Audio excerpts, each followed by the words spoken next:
So now I'm gonna take examples on each law. Just one example for each law. So now example for the first law, for the multiplication law. So okay, for example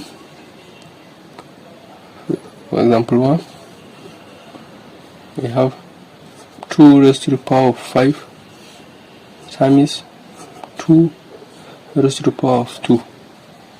So in multiplication law, we say if the bases are the same and if there is multiplication sign connecting the two bases, so we just add the powers. So in this case it will be 2 raised to the power of 5 plus 2, which is equals to 2 raised to the power of 7. And then we are done for the first law. Then for the division law, we also take one example. For example, we say 3 raised to the power of 5, which is the numerator, all over 3 raised to the power of 3.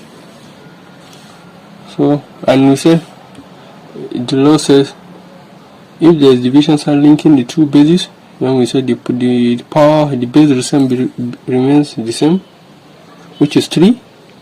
Then the power, the numerator power, which is 5, minus the denominator power, which is 3. So in this case it will be 5 minus 3 equals to 3 raised to the power of 5 minus 3, which is 2. Done. Okay, for the third law, we say if in bracket 2 raised to the power of 2 in bracket, then it will also raise to the power of 3 again. We said the power inside the bracket multiplies the power outside the bracket and the base remains the same. So the base remains the same, 2, then the two powers multiply. We say 2 times 3, which is 6. We are done. Then for the fourth law, we said if 1 all over 3 raised to the power 2, the base remains the same and then the power will carry a negative sign. So that's why we said 3 is the raised power of 2 negative 2. So no matter what the power is, it takes the negative side if you inverse it. So then for the fifth law, we said anything raised to the power of 0 is 1. So we said 5 raised to the power of 0 is 1, no matter what it is. 1000 raised to the power of 0 is 1, 100 raised to the power of 0 is still 1.